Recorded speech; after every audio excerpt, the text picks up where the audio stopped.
आप देख रहे हैं LN न्यूज। अस्सलाम वालेकुम रहमतुल्लाहि व बरकातुहू। 7 तारीख के दिन उत्तर प्रदेश का इलेक्शन खत्म होने जा रहा है। आखिरी चरण का मतदान कल होना है।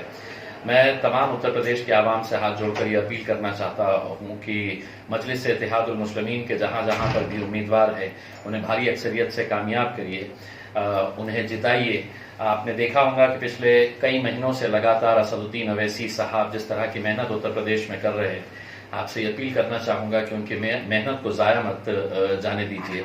ज़ाती तौर के ऊपर मैं खुद इस प्रचार के अंदर आना चाहता था, कई सारी सभाएं लेना चाहता था, लेकिन पिछले 3 हफ्तों से लगातार मेरी वालदा हॉस्पिटल के अंदर ब्रेन हैमरेज होने की वजह से एडमिट है।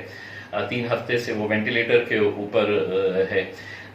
ये बात मैंने जब असद साहब को बताई थी कि मुझे बहुत ख़राब लग रहा है कि आप अकेले वहाँ पे मेहनत कर रहे और हम आपका छोटा सा भी हाथ हम बटा नहीं सक रहे हैं, आपकी मदद नहीं कर सक रहे हैं, तो उन्होंने जवाब दिया था कि आपको अल्लाह के पास जवाब देना है। वालदा की खिदमत करो, इलेक्शंस आएंगे, इलेक्शंस जाएंगे, लेकिन वालदा की खिदमत करना भी सबसे ज़्यादा ज़रूरी है।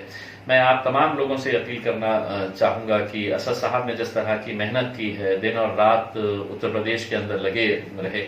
मैं बुजुर्गों, नौजवानों, माओं और बहनों से अपील करूंगा कि 7 तारीख के दिन का जो आखिरी चरण का मतदान है उसमें मजलिस इत्तेहादुल मुस्लिमीन के उम्मीदवारों को कामयाब करिएगा, उनके हक में वोट डालिएगा।